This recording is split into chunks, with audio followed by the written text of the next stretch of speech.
Jadi perjalanan untuk jadi arsitek tuh dari sisi gue tuh nggak mudah. Akhirnya gue masuk ke mencoba untuk mencari project dengan cara membuat iklan baris. Mulai dari situ belajar kayaknya kalau mau dikenal orang tuh benar-benar harus total kali ya. Jadi akhirnya masuklah ke Twitter. Jadi akhirnya gue follow semua artis Indonesia. Jadi gue itu mungkin jadi saksi matanya adanya Conwood di Indonesia. Sebenarnya kalau memang mau renovasi sih menurut gue ya, pertama adalah jangan dilakukan sendiri. Hari ini sebenarnya gue ada deadline, ada sebuah project gue yang mendesain kuburan.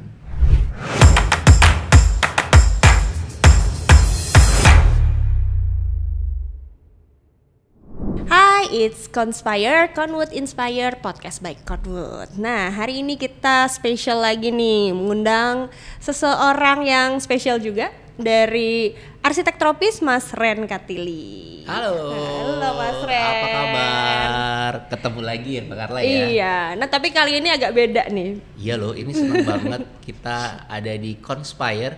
Ini adalah podcastnya Conwood yang Indonesia. pertama kali nih kita Pertama kali ngadain podcast dan kita langsung ngundang Mas Ren Katili. Terima kasih. Kita penasaran sih sebenarnya. Gitu ya. Penasaran sama arsitek tropis sama Mas Ren. Tapi Siap. sebelum mulai nih aku mau nanya dong, apa kabar? Alhamdulillah baik. Di tengah cuaca yang panas banget ya. Tapi ya udah, alhamdulillah sih masih sehat walafiat sampai sekarang sih Mbak Carla. Wah, syukurlah ya Mas Ren. Terus kesibukannya apa nih Mas Ren? Seminggu, 2 minggu Iya loh, sini? aku tuh ngerasa kayak waktu itu cepet banget gak sih sekarang? Gue ngerasa kayak setelah COVID itu kayak waktu dipercepat 2 kali lipat kali ya. Kayak udah Sabtu lagi gitu. Kayak belum kelar meeting yang ini, meeting yang itu. Jadi sehari-hari sih dalam seminggu aku terbagi podcastan juga. Ada 1 hari khusus, ada juga gue ke proyek, visit project. Selebihnya ya mendesain lah ya, kan arsitek gitu ya. Jadi mendesain, ngasistensiin anak-anak di studio juga, di kantor. Ya seputar itu aja sih Mbak Carla. Oke, nah nih sahabat Conwood ya, kalau mau tahu nih ya tentang Mas Ren ini kesukaannya ibu-ibu. Jadi kita akan mengumpas nih ya, Mengumpas gimana cerita tentang arsitek tropis jadi disukain sama ibu-ibu Aku gitu suka ya. sih, suka menceritakan hal ini ya. Kayak. Aduh, oke. Nah, aku mau tahu sih kisah di balik arsitek tropis nih. Kenapa sih namanya arsitek tropis? Apakah memang Mas Ren tuh hanya mendesain yang desainnya tropikal aja atau gimana tuh? Iya, jadi sebenarnya nama arsitek tropis itu banyak orang bilang suka kebalik sih antara arsitek tropis dan arsitektur tropis gitu. Dia anggap bahwa itu tuh sama. Ternyata arsitek tropis ini satu frase sih sebenarnya, namanya digabung, didempet jadi arsitek tropis. Jadi bukan arsitek khusus tropis gitu, tapi namanya gabungan arsitek tropis. Nama ini diambil dari akun Twitter ya, zaman dulu, belum X ya. Zaman dulu tuh kalau ditanya alasannya kenapa bikin akun tuh ada cerita sedihnya. Ini boleh diceritain juga nggak sih? Boleh, tapi jangan nangis ya. Panjang loh.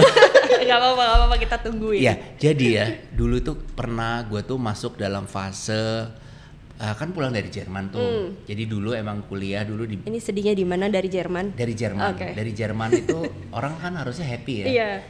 Gue tuh anxiety karena gue nggak tahu yang akan gue hadapin di Indonesia itu seperti apa. Oke. Ya kan, karena udah 10 tahun di sana dengan pengalaman kerja dan orang-orang yang berbeda. Tiba-tiba gue harus masuk ke satu komunitas negara yang baru, which is adalah negara gue waktu itu. Tapi gue nggak tahu ntar gue akan bagaimana, memulai seperti apa gitu kan. Wow, oke. Nah, jadi akhirnya gue pulang ke Indonesia, gue ngelamar kerja untuk jadi arsitek gitu dan nggak diterima. Wow. Dari padahal awal, udah memegang master dan lain-lain, tapi itu nggak jaminan Jerman ya, pula. nggak jaminan. Jadi akhirnya gue kesini, gue mulai ngelamar nggak keterima sampai di satu titik kayak adalah yang penting gue kerja dulu deh daripada gue nggak produktif gitu. Kira kerja di bidang yang bener-bener nggak ada arsitekturalnya sama sekali. Wow, which boleh is adalah bisa boleh. Gue di pabrik. Serius? Gue baru pabrik. Bukan pabrik Conwood ya tapi. bukan. belum ada ya waktu belum. Jadi gue di pabrik, di sebuah pabrik manufaktur di Pulau Gadung waktu itu. Proyeknya yang dikerjakan adalah TPSA, tempat pembuangan sampah akhir Oke. TPSA Bantar Gebang. Jadi Wow. itu project gue yang pertama yang gue harus mendevelop itu menjadi pembangkit listrik tenaga sampah. Oke. Gitu. Agak sedih tapi agak menarik juga. Jadi mungkin nggak nangis-nangis juga gitu ya. Begitu masuk ke tempat sampah itu, oke, gue dari Jerman dan gue harus berkantor di tengah sampah. Wow. Segitu luasnya dengan tinggi 6 meter tumpukan sampah. Iya, Tapi iya. ya udahlah gue jalanin aja waktu itu. Ini jadi kemana-mana nih ya cerita. Tapi akhirnya setelah gue udah nggak kuat di tempat sampah itu, tetap ya. Bendera putih Bendera ya. kayak bendera putih karena proyek udah selesai pada saat itu kan, udah setahun lebih. Akhirnya gue selesai dari situ. Gue berpikir gue mau jadi arsitek, kan dari awal gue emang pengen jadi arsitek gitu loh. Tapi emang nggak kesampaian pada saat itu juga, kayak belum gitu ya waktunya. Oke, panjang banget ternyata ya. Jadi perjalanan untuk jadi arsitek tuh dari sisi gue tuh nggak mudah. Akhirnya gue masuk ke mencoba untuk mencari project dengan cara membuat iklan baris. Iklan baris. Iklan baris yang di koran-koran, Oke, yang di tau nggak sih? koran-koran masih- Waktu itu belum sampai sih yang ke pohon-pohon gitu, belum ada. Belum ya? Belum. Hubungi, Masih ada urat malunya gitu ya. Akhirnya Butuh desain cepat, hubungi gitu. Udah kayak sedot WC ya. Oke. Tapi akhirnya itu yang membuat gue mencoba untuk memperkenalkan diri dari iklan baris. Bayangin ya. Dan gak dihubungin sebulan, gak ada yang ngontak. Wow. Padahal gue udah masang gitu, dengan ini tulisannya seperti ini, hubungin nomor ini dan sebagainya. Ternyata sebulan gak dihubungin, sampai akhirnya gue nyerah sih pada saat itu. Kayaknya emang ternyata kalau lo mau menjual jasa dan lo nggak dikenal orang, percuma.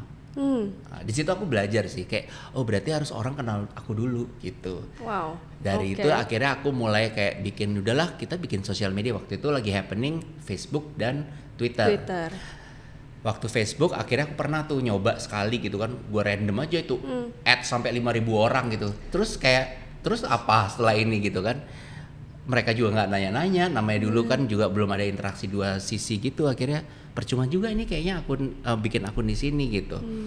Mulai dari situ belajar, kayaknya kalau mau dikenal orang tuh benar-benar harus total kali ya. Jadi akhirnya masuklah ke Twitter. Dari Twitter hari Minggu gue inget gue harus bikin akun Twitter. Gue pikir gue harus mulai dikenal orang sebagai apa? Arsitek. Oke, nama gue akunnya harus ada arsiteknya. Tapi arsitek kan banyak banget ya. Harus niche banget gitu. Karena gue dulu dari S2 dari Jerman ya belajar building in the tropic, gue masukin tropis. Jadilah satu frase nama arsitek tropis. Nah, namanya itu akhirnya muncul di Twitter gitu kan. Nah, udah percaya diri bahwa nama ini orang akan tahu, udah pasti lo arsitek yang paham tentang tropical building. Mulai merancang, nge-tweetnya apa aja, itu nggak sembarangan, nggak boleh tuh julid-julid, nggak ada yang mau pakai lo gitu Iya, kan, betul. nggak boleh teriak-teriak, marah-marah gitu, itu udah dipola, udah distrategikan gitu loh. Jadi akhirnya gue pikir, oke, gue akan mengisi tentang Twitter ini dengan semua hal yang gue tahu tentang tropical building, tentang architecture, tentang desain, tentang lifestyle di luar negeri, di Jerman mungkin, efisiensinya, transportnya, segala macam, yang akhirnya orang tahu ketika dia lihat atau dengar nama arsitek tropis, semua tuh relate dengan apa yang gue tweet. Jadi itu ternyata gue tuh otodidak kali ya, bahwa itulah sebenarnya personal branding yang gue bangun dari dulu. Disitulah sih mulainya. Jadi kenapa sih arsitek tropis, apa munculnya dari mana, itu sih akar masalah. Akar masalah. Dan itu semua diolah sendiri waktu awal-awal ya, Mas? Nggak ada dulu, zaman dulu belum ada tuh yang agensi atau yang megang ini admin, belum ada. Jadi semua gue sendiri. Jadi bahkan gue tuh udah atur gue harus nge-tweet per berapa jam. Wow. Gitu kan. Nah, yang lucu adalah menurut gue itu juga insting gue ya, kayak gue belajar bahwa orang kalau temenan sama artis tuh pasti akan jadi terkenal waktu itu. Jadi akhirnya gue follow semua artis Indonesia. Jadi gue follow semua artis Indonesia, tapi kan gue nggak mungkin juga kayak follow terus what's next gitu kan. Enggak dong. Gue udah pantengin semua artis-artis nge-tweet itu, kalau udah ngomongin soal rumah, gue masuk di situ. Jadi contoh dulu pernah inget banget, kayak salah satu artis gitu pas mati lampu, rumahnya mati lampu, terus mereka kepanasan gitu kan. Aduh, ini rumah gue panas lah. Disitulah gue masuk. Hai Mbak, ada yang bisa dibantu? Oh, wow, oke. Ternyata seorang Mas Ren tuh pernah begitu ya? Oh, gue dengan bangga gue pernah kayak gitu, dan masalahnya akhirnya semua artis-artis tuh akhirnya ngomongin soal rumahnya dan gue selalu ada di tengah-tengah mereka. Oke. Itu dulu gue yakin nggak ada itu yang mau ngelakuin itu, arsitek apalagi ya. Yes. Ya itu belajar sih, karena gue melihat dari iklan baris nggak berhasil, bikin ini nggak berhasil. Kalau ini, jadi gue tuh harus keluar dari diri gue yang dulu introvert. Gue introvert loh, percaya nggak? Iya, nggak percaya lagi. Coba akhirnya lagi. sekarang kebablasan ya. Tapi artinya, jadi waktu pas gue udah mulai itu, gue kok merasa nyaman-nyaman juga ya, karena gue nggak harus ketemu orang langsung. Jadi gue cuman kayak sebagian suara gue tersampaikan tapi muka nggak muncul. Jadi sisi introvert itu masih ketolong lah, ibaratnya kayak gitu. Jadi gue merasa aman, tapi gue bisa ngobrol sama orang sana sini. Jadi udah, akhirnya ini yang gue jalanin. Mulailah ngobrol sama satu artis tentang rumahnya, gue kasih solusi-solusi, dan mereka merasa kayak, wah Mas Ren ini banget ya, paham ya soal ini. Dari satu artis, kedua artis, akhirnya lama-lama mereka kayak pengen ketemuan dong, ya kan? Karena gue membahas dan secara tuntas gitu, gue kupas secara tuntas. Akhirnya gue ketemu artis itu, jadi mereka ngajak ketemuan. Awalnya tuh ya kayak ngopi sore, ngobrol-ngobrol soal rumah. Bener-bener ternyata waktu itu mungkin ini asumsi gue ya, mereka tuh antara susah nyari arsitek, jadi nemunya di sosial media, atau mereka juga segan mungkin karena merasa bahwa profesi ini agak susah dijangkau, nggak tahu nyarinya di mana, karena pelangnya nggak ada. Kalau dokter tahu lah ini dokter, kalau arsitek agak susah. Jadi mungkin pada saat itu akhirnya ketemu gue ngobrol dengan panjang lebar soal rumahnya. Dari satu orang, satu artis dan lain-lain, akhirnya tuh sangat akrab sampai tukeran pin BB zaman dulu. Pin BB tuh. Gue tukeran pin BB sama siapa? Sama Mbak Titi DJ. Dulu pin BB kalau misalnya kita ganti handphone, pinnya ganti kan ya zaman dulu. Nah kalau gue ganti pin BB itu, ganti BB, Mbak Titi tuh langsung nge-DM gue, Mas Ren lo ganti handphone ya, pin BB lo yang baru berapa? Gitu. Kebayang nggak sih? Dari seorang yang tadinya jualan diri di iklan baris sampai harus tuker-tukeran nomor sama Mbak Titi DJ pada saat itu. Wow. Akhirnya gue temuin juga, ketemu sama mereka, dan bener-bener gue ngerasa gue nggak jualan loh. Gue tuh bener-bener memang share knowledge yang gue punya gitu. Ya itu, jadi dari situlah mulai akhirnya dikenal orang, dan perjalanan tuh prosesnya nggak pendek gitu ya. Jadi emang panjang, sampai gue inget bahwa gue dapat project pertama dari sosial media itu 2 tahun setelah gue bertweet-tweetan gitu. Wow, jadi tadi pertemuan itu pun belum menghasilkan ya? Enggak, cuman menurut gue nggak apa-apa, yang penting gue dikenal orang dulu. Once lo butuh arsitek, lo tau lah siapa yang harus dihubungin gitu. Iya sih. Dan iya sih benar, zaman itu kayaknya semua orang menganggap aduh arsitek mahal lagi gitu kan. Iya, eksklusif banget lagi. Susah gitu. lah dicarinya dan segala macam lah gitu ya. Itu salah satu yang akhirnya gue belajar bahwa oh caranya begini ya ternyata untuk menemui masyarakat langsung gitu loh. Jadi nggak heran kenapa gue bisa, tadi udah disinggung bahwa klien gue semua ibu-ibu. Ya menurut lo. Awalnya aja yang nge-reach gue ibu-ibu gitu ya. Iya kayak gitu lah kira-kira. Oke, keren. Dan itu arsitek tropis belum punya kantor tuh? Belum. Nah, ini gue boleh pengakuan dosa juga nggak ya? Boleh dong, silakan. ini bebas banget lagi. Ini seru ya, Conspire ini emang membahas hal-hal yang tidak pernah muncul di permukaan gitu ya. Aduh. Jadi pada saat itu branding tentang arsitek tropis ini sangat tinggi, sangat gede lah bisa dilihat. Jadi kayak orang tuh ngelihat gila nih, arsitek tropis gede banget nih, kantornya pasti keren banget gitu kan. Proyeknya udah di mana-mana. Kebayang nggak sih? Pada saat itu gue belum punya kantor dan gue belum punya proyek.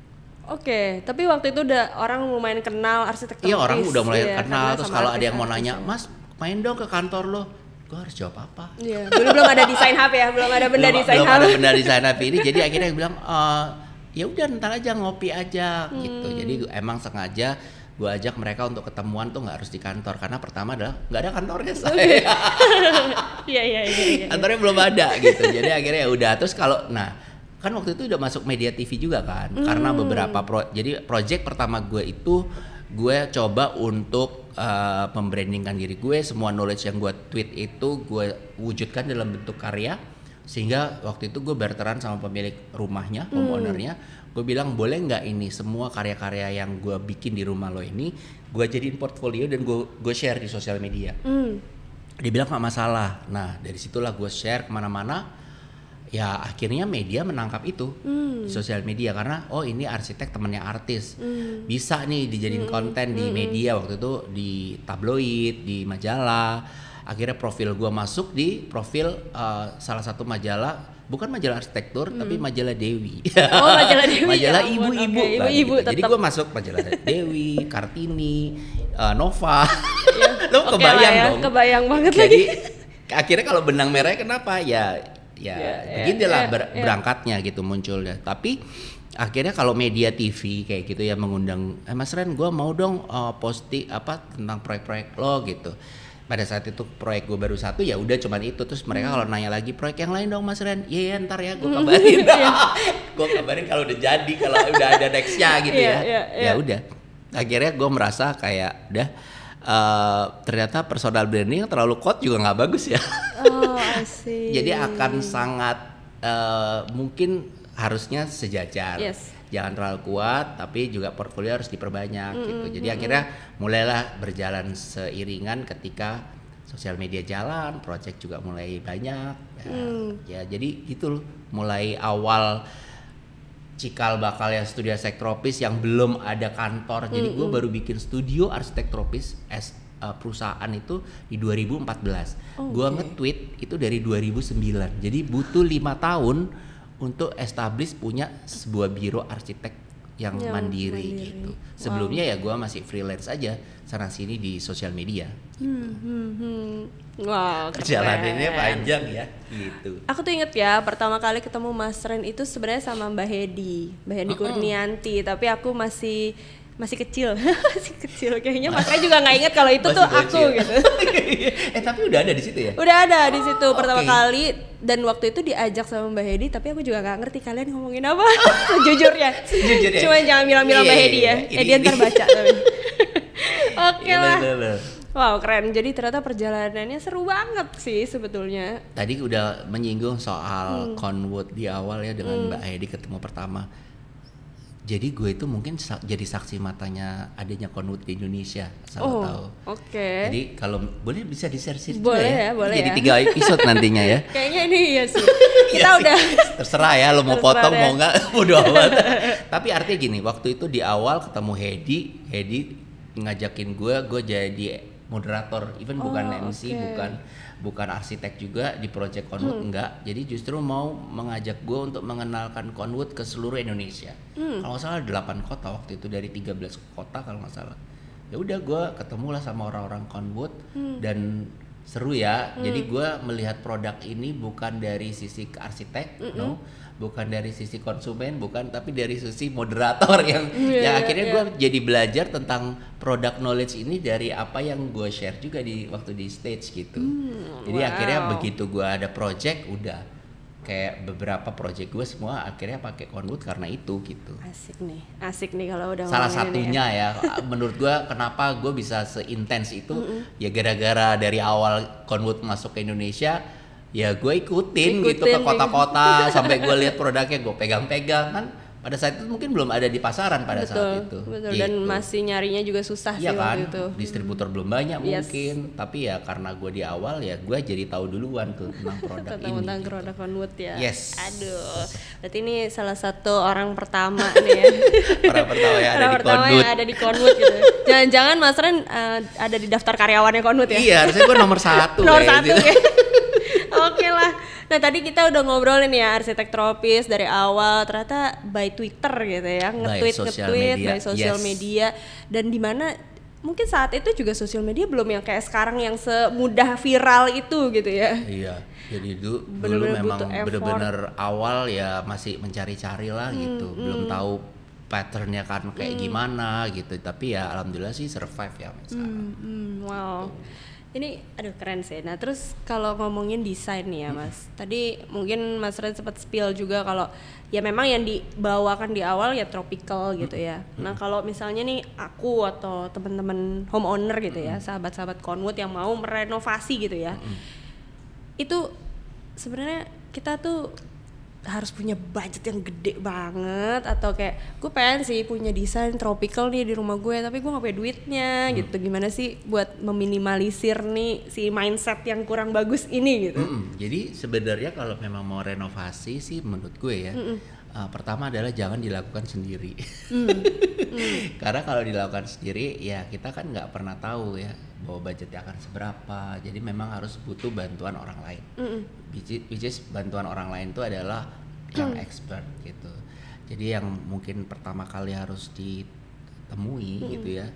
Ketika mau merenovasi rumah ya temuilah desainernya gitu. Which is kalau ini adalah renovasi rumah secara utuh mungkin arsitek, atau cuman dalamnya doang bisa interior designer. Jadi dari situlah mulai kayak berdialog ya, berdialog kayak Mas gue mau renovasi rumah. Nah biasanya orang yang datang ke gue tuh juga nggak semua akan membangun rumah dari nol, nggak juga. Yang datang selalu kadang tuh dari awal misalnya, Mas gue tuh mau renovasi rumah, lo bisa bantu nggak? Gitu. Bahkan tuh muncul dari DM Twitter kayak gitu-gitu.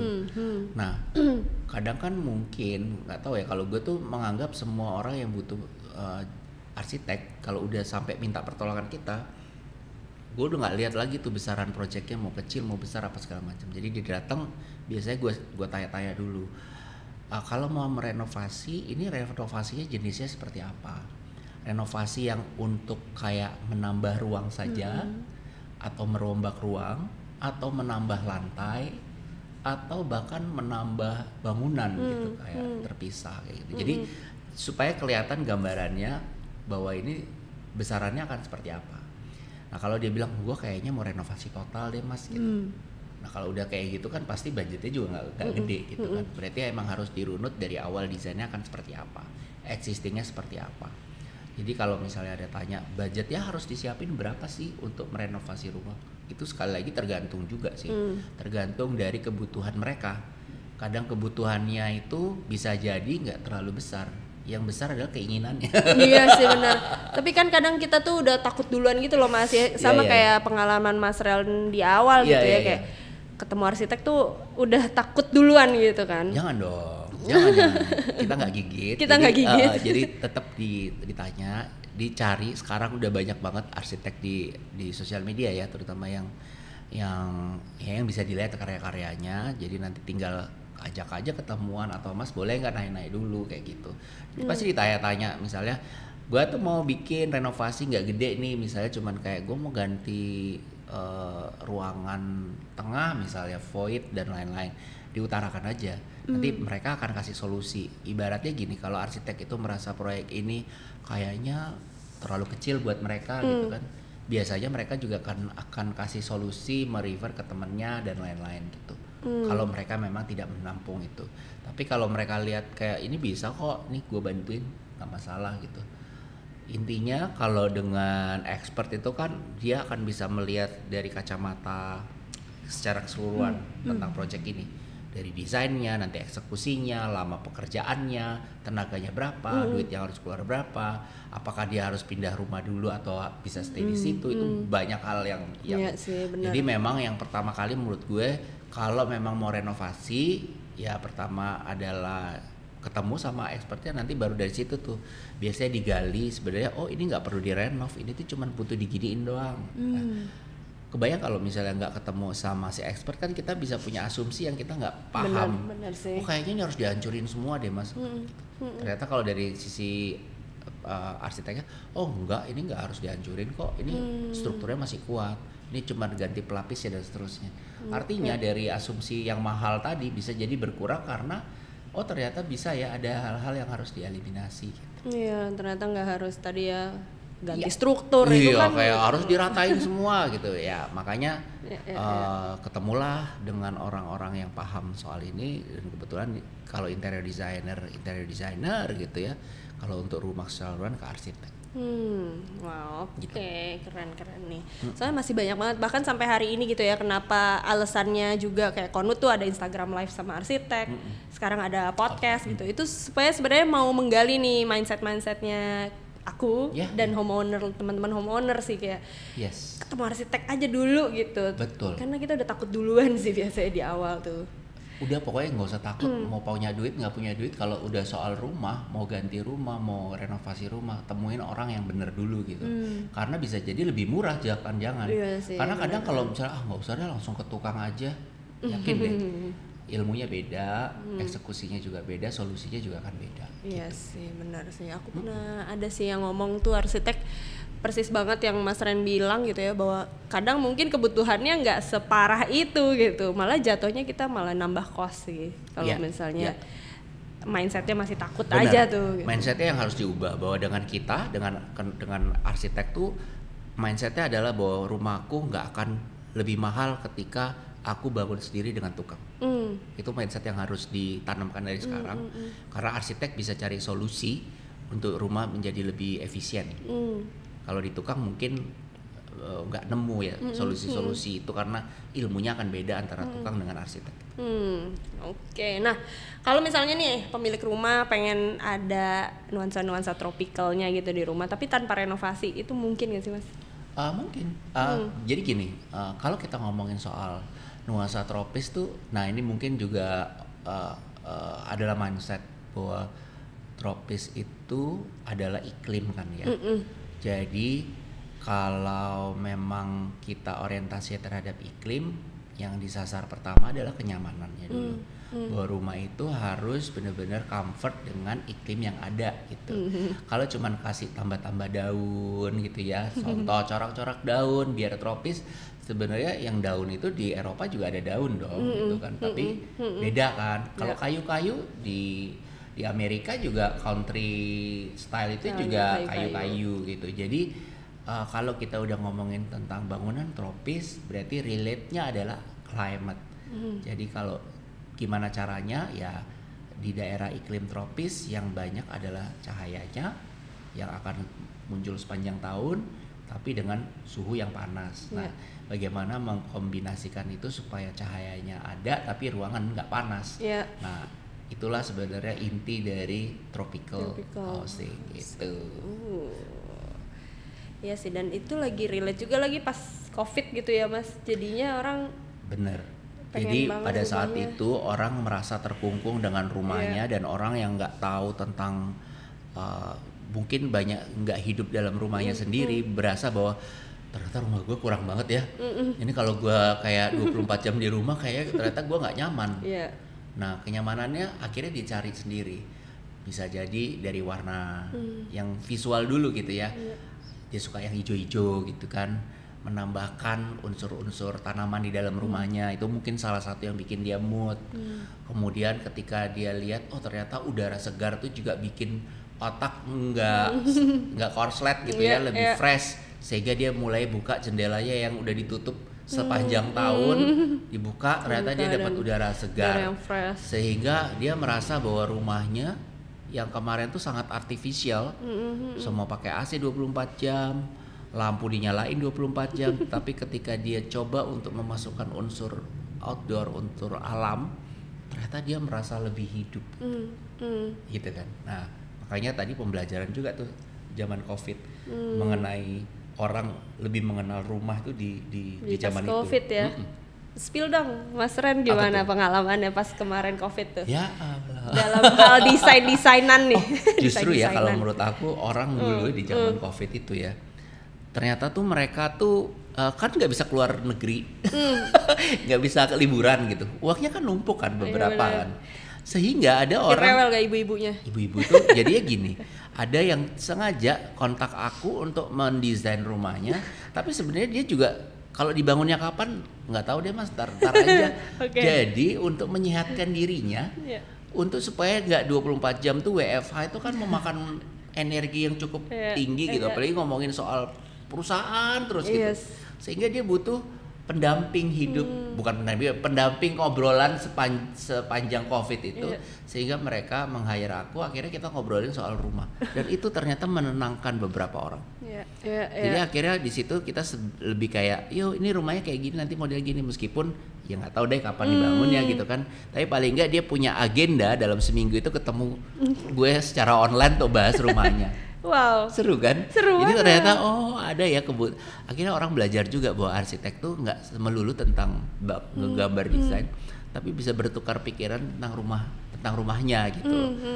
Dia mau apa, hal-hal yang perintilan bahkan menurut aku. Jadi tapi karena kita juga passion terhadap itu ya kita kasih solusi gitu.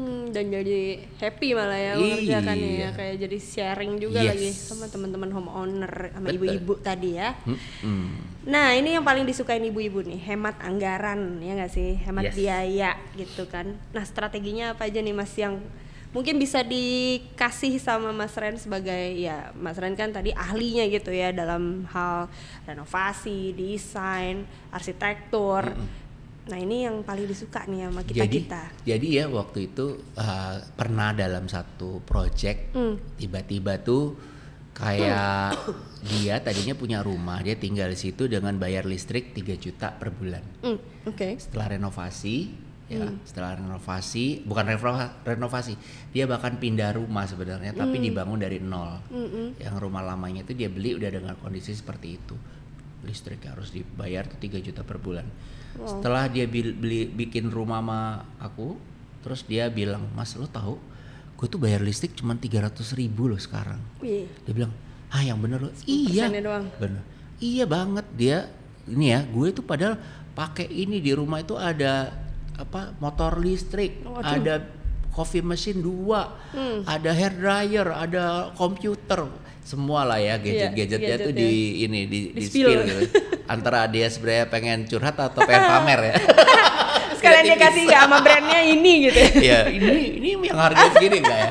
Tapi paling enggak dia bilang bahwa dia menggunakan segala macam gadgetnya itu dia keluar cuma 300.000. Nah ketika dirunut-runut sebenarnya ada hal-hal yang menurut gue secara teori ini udah bisa diperkirakan dari dulu untuk rumah bisa seperti itu. Pertama adalah efisiensi energi, yang kedua adalah substitusi listrik konvensional.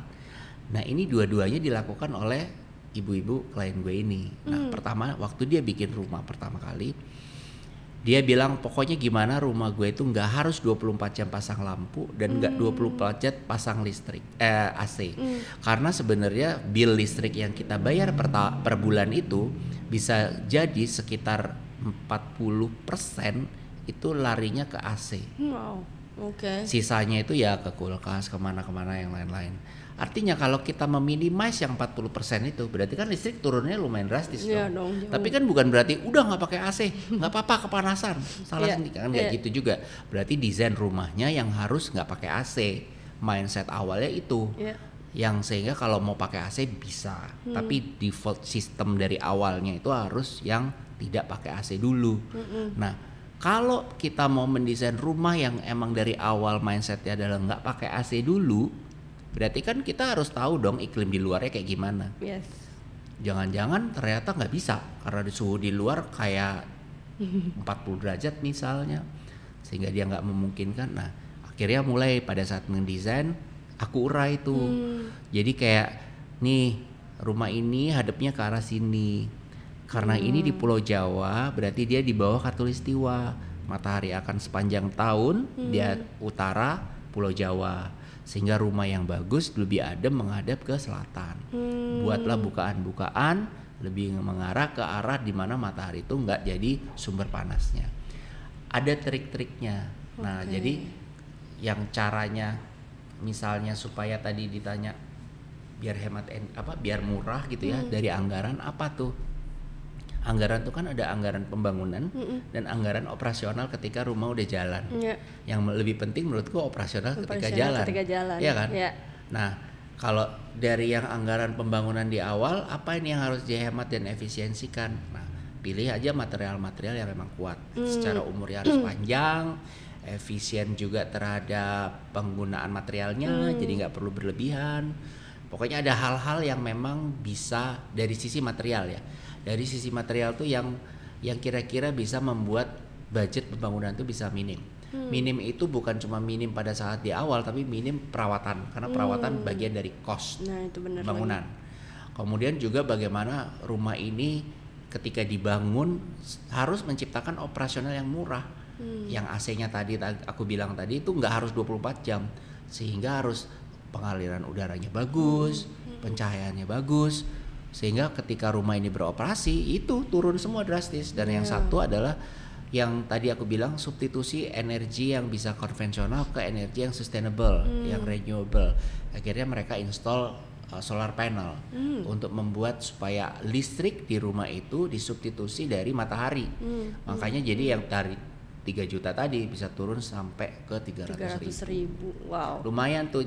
Tapi dia bilang, aku sih pengen beberapa klien gue ibu-ibu ya, kalau misalnya listrik murah itu bukan berarti duit dari suaminya jadi menurun, kagak. Enggak dong. Biar selisihnya banyak. Iya benar. Buat skincare. Benar. Pagi-pagi harus yoga. Banyak hal-hal Pilates yang bisa belum. menghemat listrik tapi kan masuk ke lifestyle Nah, yang benar. lain. Baju olahraga tuh mahal loh. Nah, itu dia makanya jadi menghemat sesuatu yang memang bisa dihemat. Artinya secara operasional tapi tidak di lifestyle. Jadi para suami loh. Makanya klien gue seneng. Iya. Hati-hati para suami dengan Mas Ren Katili ya. Kalau udah ketemu mereka kalau istrinya happy itu kan iya happy bener kok. sih. Jadi jangan khawatir. Aduh ini aku kayaknya kita udah dapet ya jawabannya ya kenapa Mas Ren ini dicintai sama ibu-ibu gitu. Banyak solusi-solusi yang ini ya yang bisa dilakukan. Karena hemat listrik jadi bisa menambah lifestyle ibu-ibunya itu. Lifestyle terjaga gitu. Terjaga. Ya, selama sebulan. Bahkan menambah. Lumayan loh tuh buat ngopi-ngopi, buat ketemu sama teman-teman kan tuh kos juga. Bener. Aduh seru nih. Ya udah nanti aku hubungin ya Mas Ren. Mana tahu kita jadi kasih ini tahu ya. teman-temannya ya. Oke, baik. Aduh Tuhan. Nah kalau tadi kita udah bilang ya mindsetnya dirubah nih, janganlah takut-takut untuk menghubungi expertnya, arsitek atau desain interior designer gitu. Tips deh dari Mas Ren, apa nih yang harus diperhatiin ketika kita pemilik rumah tuh mau memilih arsitek atau interior designer? Jadi yang pertama adalah mungkin bisa dicek portfolionya. Portfolio ini penting karena di situ bisa dilihat stylenya si arsitek seperti apa. Kemudian gaya bangunan atau gaya desainnya seperti apa. Kemudian juga bisa dilihat dari sosial medianya mungkin karakternya arsiteknya seperti apa. Karena kan namanya meng-hire arsitek, meng-hire desainer itu kan jodoh-jodohan juga gitu loh. Chemistry itu kan juga bisa harus dibentuk karena proses pembangunan rumah atau building itu kan nggak yang seminggu 2 minggu selesai. Kita tuh sepanjang tahun akan menemani owner gitu kan. Sehingga kalau misalnya dia merasa kayak aku cocok deh dengan arsitek ini secara komunikasi bener, dari gaya desain juga asik gitu ya, dan bikin aku happy dengan desain dan orangnya, ya udah memang itu yang harus dihubungin. Jadi pertama kali menurut aku cari dulu gitu, mencari tahu sebenarnya karya dan orangnya itu sendiri gitu si arsiteknya, sehingga pasti akan banyak pilihan ya. Kadang juga kalau mungkin ada beberapa yang aku ini desainnya udah cocok tapi kayaknya aku kurang cocok deh dari sisi komunikasi. Kebayang dong, itu membangun rumah setahun kalau komunikasi stuck dan nggak selalu ke satu visi agak susah gitu. Tapi juga jangan cari yang seneng ngobrol tapi ntar desainnya nggak kelar-kelar gitu kan. Ngobrol terus ngopi terus desainnya mana? Gak jadi rumahku. Rumahnya mau jadi kapan gitu kan. Nah artinya memang dari semua sisi harusnya bisa dilihat ya. Jadi dari situ menurut aku tipsnya yaitu cari tahu dulu portfolionya, orangnya. Itu bisa lah, sekarang zaman online gini semua bisa dilihat ya. Dari apa namanya? Ya dari sosial media lah. Pokoknya intinya jangan cari arsitek di aplikasi dating. Ya nggak ada dong. Nanti nggak jadi rumahnya. Iya, itu jatuhnya date jadi rumah aja. tangga ya. Aduh. Tapi boleh lah arsitek lo. Boleh ya? boleh. Aduh Mas Ren ini.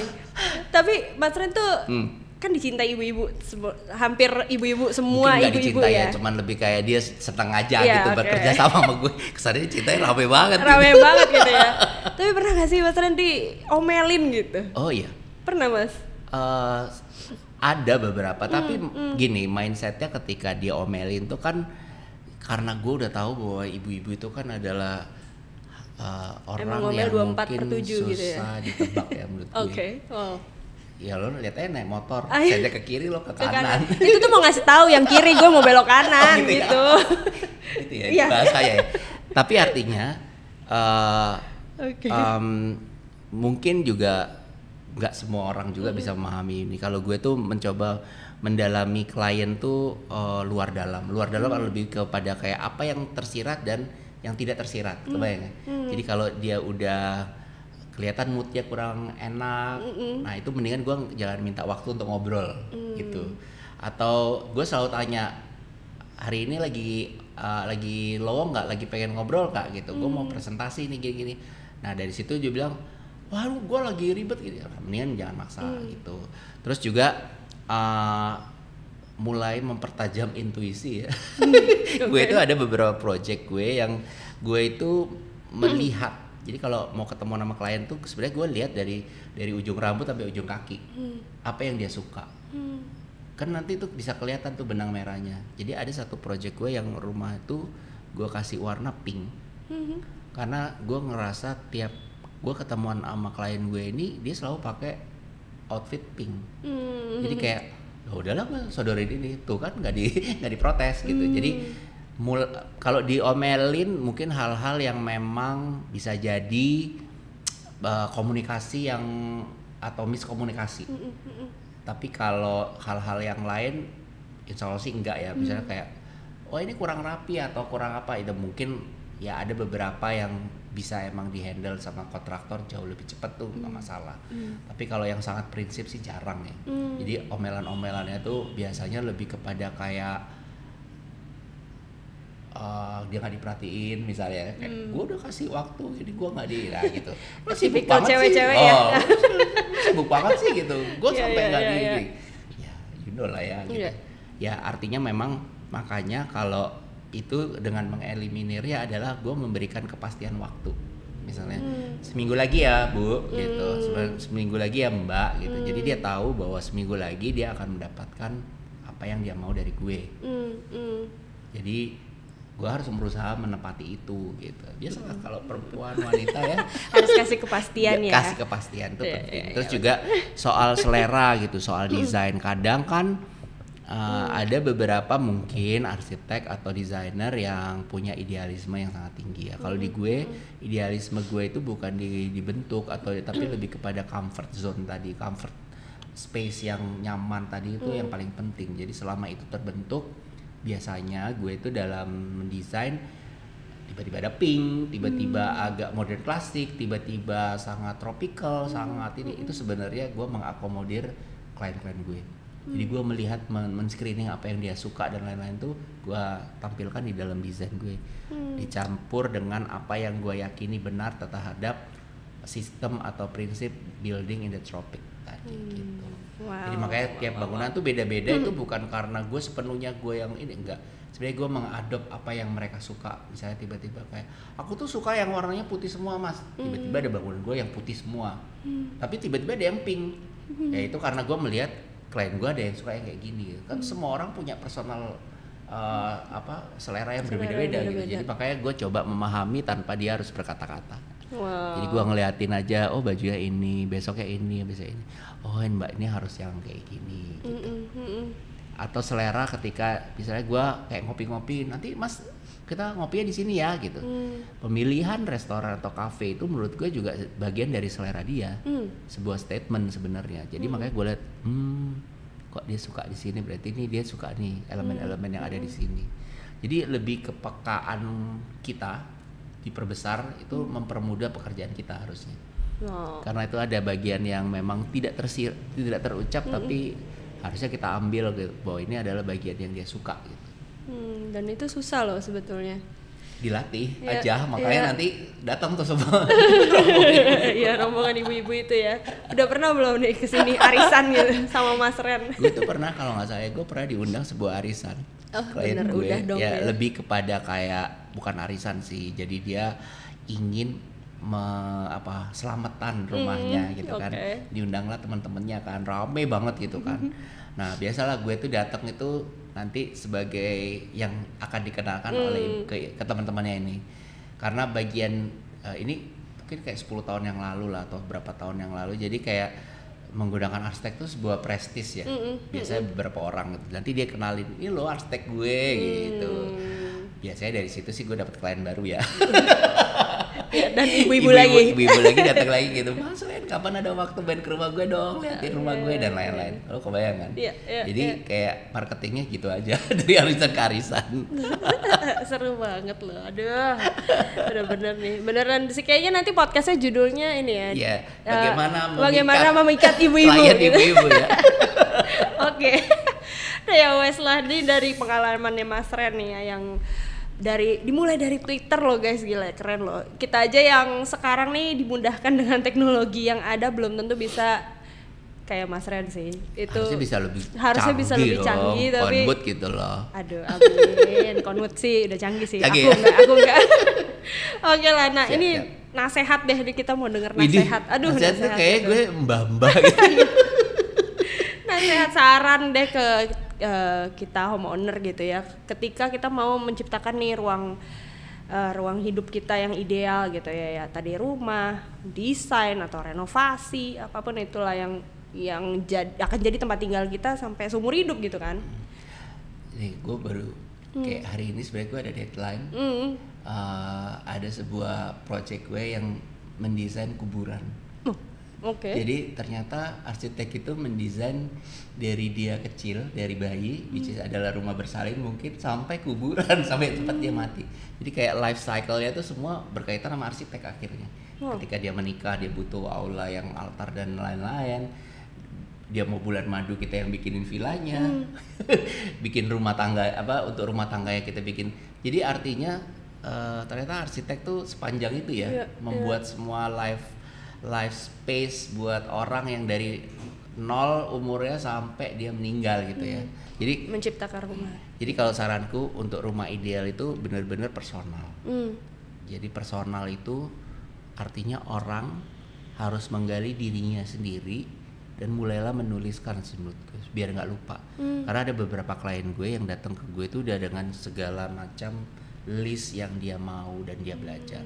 Kayak nanti dia harus begini, ruangan ini harus ini.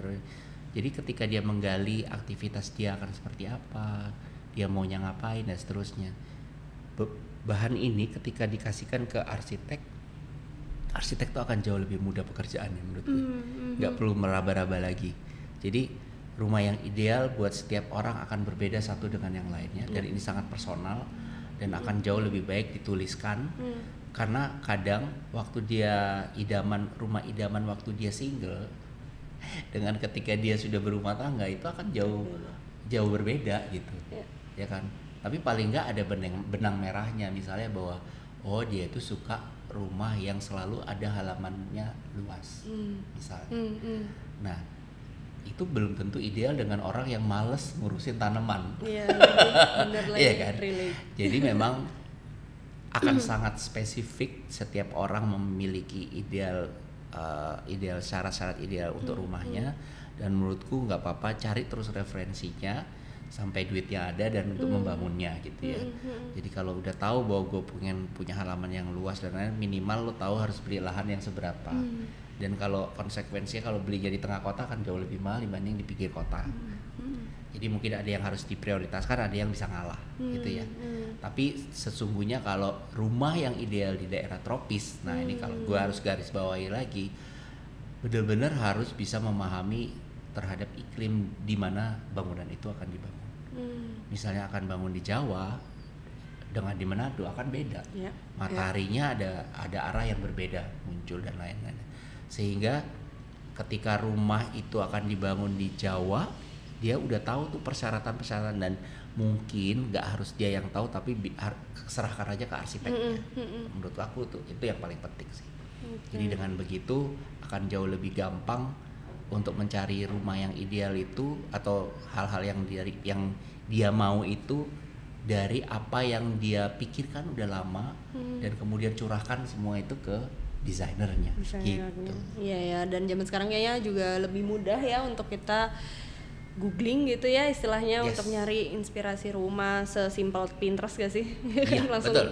Itu atau TikTok juga sekarang muncul dulu lagi. Kalau lagi mikirin, nih abis ngomong ini nih biasanya muncul nih TikTok rumah tropical gitu kan langsung. Iya, medianya itu bisa apa aja, tapi menurut aku itu bisa bisa membantu aja sih sebenarnya. Referensi-referensi atau apapun yang akan mengenai rumah ideal itu bisa dari mana aja.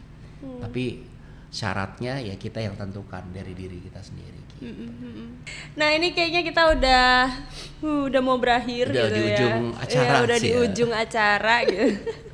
Tapi masih seru banget kayaknya ngobrol sama Mas Ren ya. Dan Mas Ren tuh sangat menginspirasi terutama saya ibu-ibu gitu ya.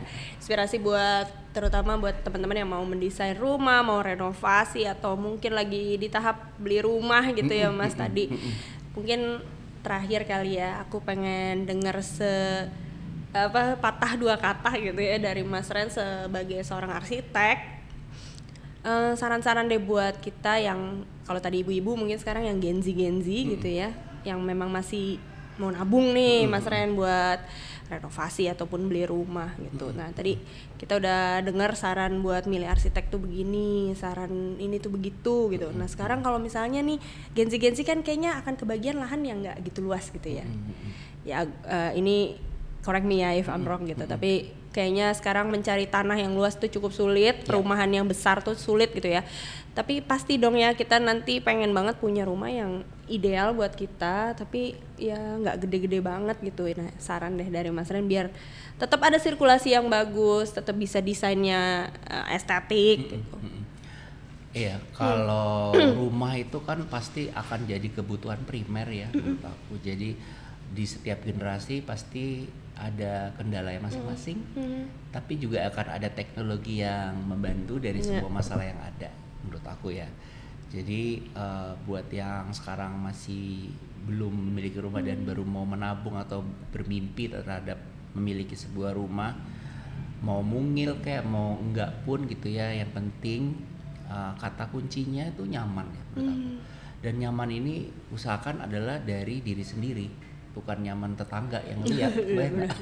Rumput tetangga lebih hijau. Iya, ya, jadi gitu. biarin aja, nggak apa-apa, mau kecil mau ini ya, tapi selama rumah itu nyaman, rumah itu space-nya cukup untuk beraktivitas sehari-hari, menurutku nggak ada referensi yang harus seluas ini soal itu. Selama standar untuk beraktivitas kehidupan sehari-hari itu udah terpenuhi, menurutku sih cukup ya. Apalagi dengan aktivitas kita yang dengan teknologi yang tidak menutup kemungkinan bahwa kita di sini tapi bisa berkomunikasi dengan lain, atau dengan informasi yang melalui gadget dan seterusnya, itu tidak menutup kemungkinan bahwa rumah itu nggak punya standar minim yang ada gitu ya. Ya itu menurut aku buat teman-teman yang masih muda sekarang sih justru nggak apa-apa dari sekarang mulai dipilih gitu ya, bahwa yang ideal buat teman-teman tuh yang mana. Terus juga manifestasikan dari sekarang untuk memiliki rumah yang ternyaman tadi, dan itu pasti akan ada waktunya, akan ada masanya, itu semua akan terwujud gitu. Percaya sama proses aja, karena nanti hasilnya akan sesuai dengan apa yang kita mau gitu. Sama kayak tadi ya, arsitek tropis tuh berproses banget Berproses. ya dari awal sampai jadi sekarang Jadi gitu arsitek ya. Sekarang sekarang. kalau ditanya kantornya di mana udah bisa dijawab di Menteng guys. Di Menteng dan di Kemang guys. Gokil gitu. Langsung ke Kemang aja atau ke Menteng aja gitu. Yoi, asik ya. Oke, terima kasih banyak loh Mas Ren buat Sama-sama, waktunya buat ke Conspire. Terima kasih Conwood udah ngundang gue sebagai narasumber pertama. Ya mungkin nggak apa-apa kalau nggak pertama, nggak harus yang pertama. Yang penting paling bahagia gitu ya, asik. Aku seneng banget bisa ngobrol sama Mas Ren. Sebenarnya masih banyak yang mau diobrolin. Sama-sama. Kita akan undang ibu-ibu selanjutnya loh buat ngobrol sama Mas Ren gitu. Baik. Terima kasih. Oke, terima kasih semuanya. Terima kasih juga sahabat Conwood yang sudah menyaksikan Conspire, Conwood Inspire, podcast by Conwood. So, see you next episode. Bye-bye.